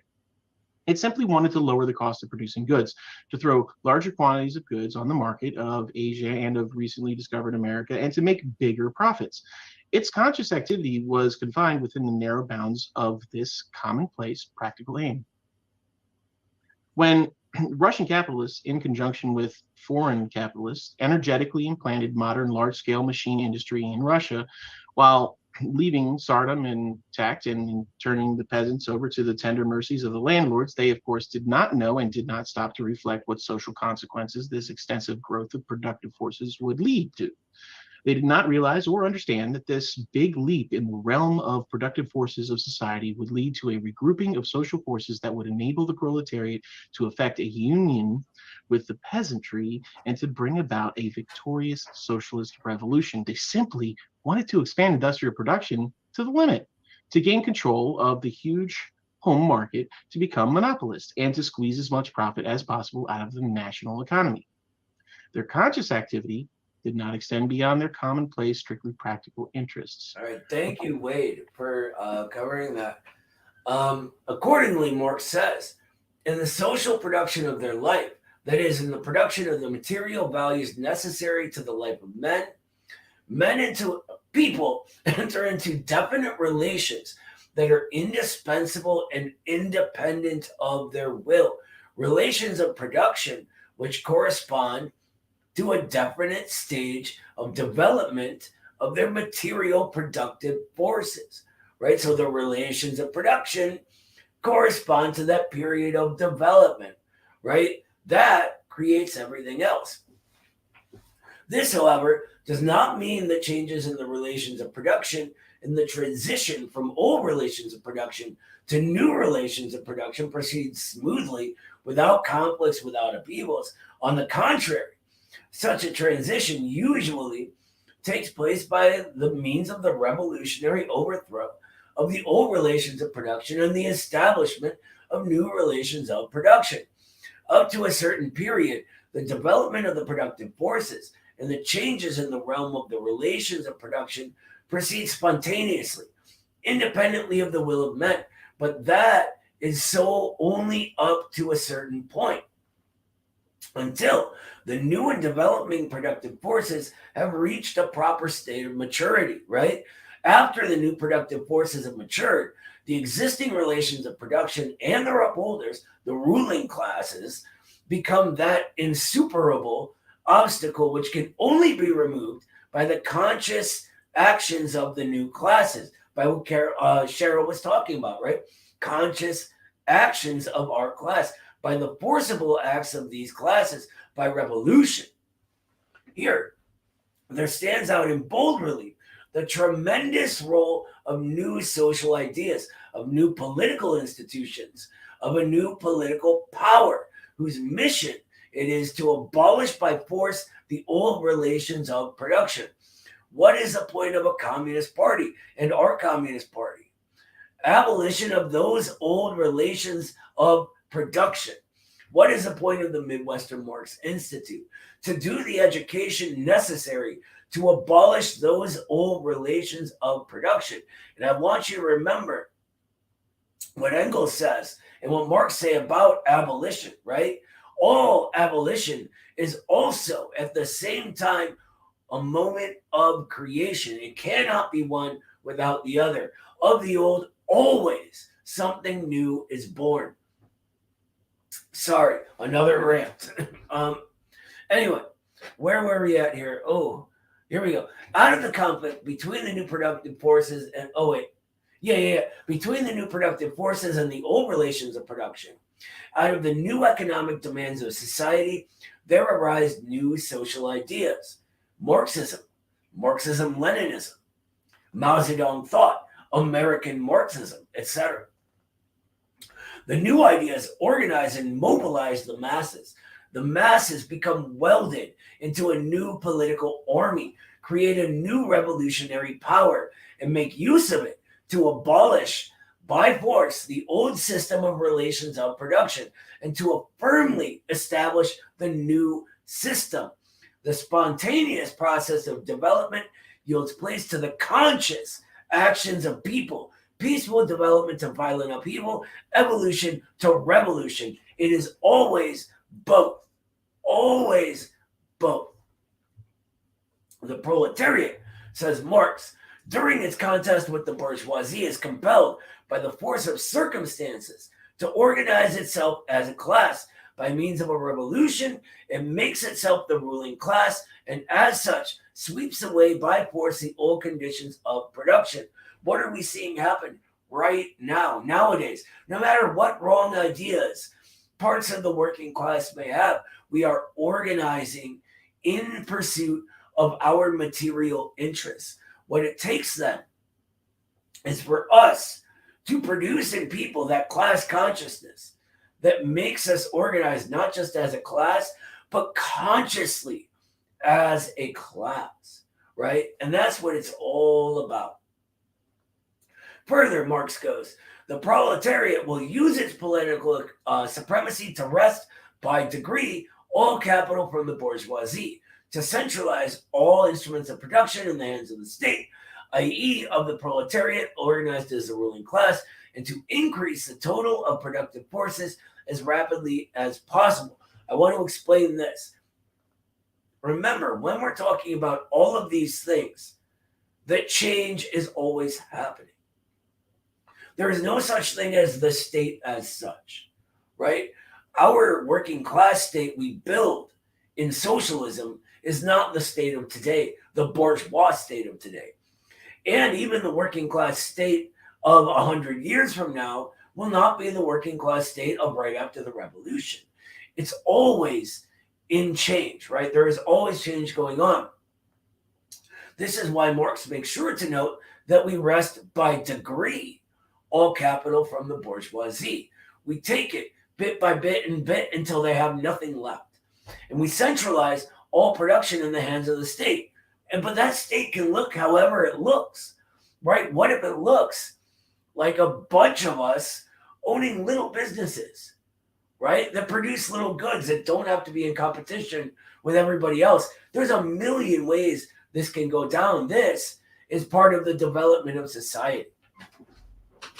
What he's very clear on right here, though, is that the proletariat organizes itself as the ruling class, right? That we have our class interests in charge, and the democracy of the bourgeoisie, in which their state is nothing but a committee to organize their affairs at our expense, becomes democracy for us instead, in which we repress that class from coming back, right? We repress that class from coming back into being and exploiting us again and adding nothing to society and taking everything from it. And as we do, we increase the total of the productive forces as rapidly as possible. That's just what happens. I mean, look at every communist society in history. They've always done this. And some do it more rapidly than others because it's more possible there than others, right? China was able to develop into this technological powerhouse so quickly because it wasn't under the blockades that Cuba is, for example. Anyway, he's going to get into force, and there's a difference between violence and force if you can look at the language, but we'll get over that another time. Force, Marx says, is the midwife of every old society pregnant with a new one. Here is the formulation, a formulation of genius, of the essence of historical materialism given by Marx in his 1859 historic preface to his famous book, A Contribution to the Critique of Political Economy. And this is one of the most famous passages by Marx. It's a brilliant way to end this. In the social production of their life, people enter into definite relations that are indispensable and independent of their will. Relations of production, which correspond to a definite stage of development of their material productive forces. The sum total of these relations of production constitutes the economic structure of society, the real foundation on which rises a legal and political superstructure, and to which correspond definite forms of social consciousness. The mode of production of material life conditions the social, political, and intellectual life process in general.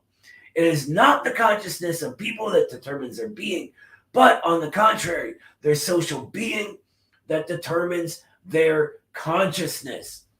At a certain stage of their development, the material productive forces of society come in conflict with the existing relations of production, which is what's happening now. Or, what is it but a legal expression for the same thing, with the property relations within which they have been at work hitherto? From forms of development of the productive forces, these relations turn into their fetters. Or, the relations of production are now holding back the productive forces in society itself from moving on. Then begins an epoch of social revolution, like the one we're entering right now. With the change of the economic foundation, the entire immense superstructure is more or less rapidly transformed. In considering such transformations, a distinction should be always made between the material transformation of the economic conditions of production, which can be determined with the precision of natural science, and the legal, political, religious, aesthetic, or philosophic, in short, ideological forms in which people become conscious of the conflict and fight it out. class consciousness, right? Here we go. Just as our opinion of an individual is not based on what he thinks of himself, so can we not judge of such a period of transformation by its own consciousness. On the contrary, this consciousness must be explained rather from the contradictions of material life, from the existing conflict between the social productive forces and the relations of production. No social order ever perishes before all the productive forces for which there is room in it have been developed. Notice how societies kept developing, and we're at this point now, and new higher relations of production never appear before the material conditions of their existence have matured in the womb of the old society itself. Therefore, mankind always sets itself only such tasks as it can solve. Since looking at the matter more closely, it will always be found that the task itself arises only when the material conditions for its solution already exist, or at least are in the process of formation. Such is Marxist materialism as applied to social life, to the history of society. Such are the principal features of dialectical and historical materialism. And that, brothers and sisters, is our pamphlet. I saw a hand shoot up. Go ahead, Sam. Can you hear me? Mm-hmm. Okay. I know this is a very significant quote when he says that mankind always sets itself only such tasks as it can solve. I just wanted more clarity, if you could provide some examples, just some more on that. Of course. So what Marx is saying, and this is sort of the way Marx always talks, it's like from one thing to another, and the end is part of the beginning. That's sort of his dialectical way of writing, right? What he's saying basically is that the material life of society, the way it goes about, arises as a result of the productive forces growing, right? Therefore, as they grow and the relations of production outmode those forces of production, it sets tasks, just like everything else sets tasks. So therefore, the tasks we set, the class consciousness we get, can only come about as the material life of society, the way we go about producing and reproducing that society, gets to a point where that task is solvable, right? Remember when he talks about theory only becomes a material force when it is gripped by the masses. One of the reasons that even at the very height of the Communist Party USA's power during the Depression and right after, Marxism wasn't gripped by the masses here. But nowadays, it is gaining steam and popularity like never before. American Marxism, our particular form, is actually taking shape.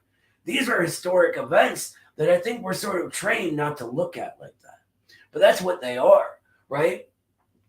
And so we set the tasks only because society has brought us, delivered us to this place where setting the tasks are possible.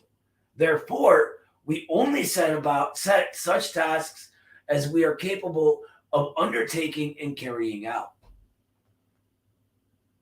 Does that help, Sam? Yes, you are a wonderful teacher. Thank you. Wonderful is a big word, but I'm something. Thank you very much. That's a great question. And we'll in our next class, which this is sort of a prerequisite for, if y'all want to sign up for that one, intermediate dialectics, we're going to go into how Marx writes and that kind of stuff. So just so you know, it is that kind of stuff is covered in detail. But go ahead again, Sam. Oh, you just had. I just wanted to say that great questions can only be answered by great teachers. So stop passing credit along. Give yourself a pat on the back and thank you. Well, thank you, brother. I appreciate that.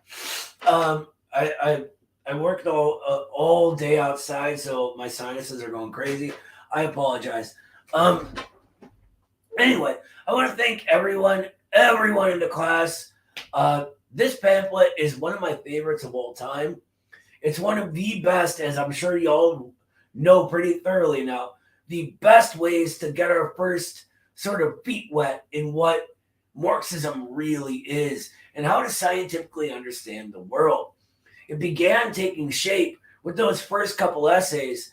Then sort of we got a little more shape with socialism, utopian, and scientific. But here, Stalin is just like laying it out for us, right? He's just saying, this is it, that's that, etc. So I love it.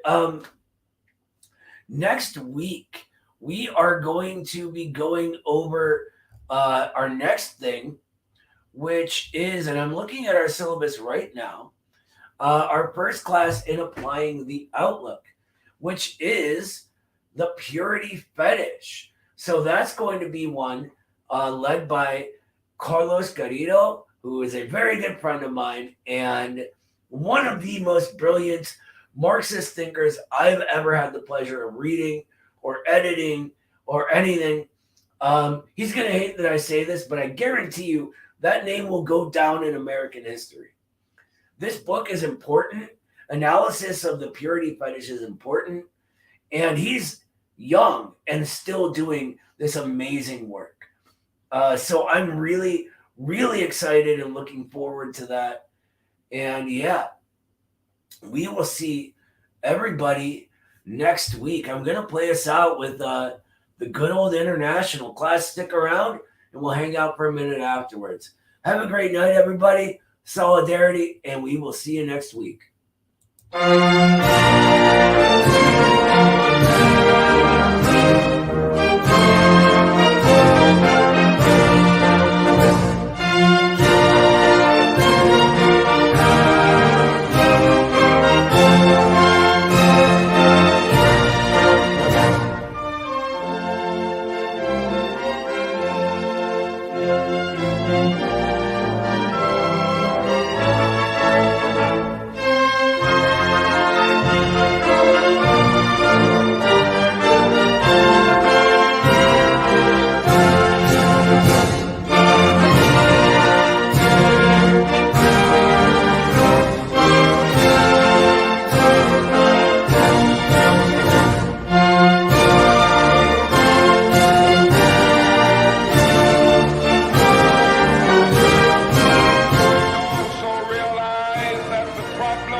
Without a radical redistribution of political and economic power.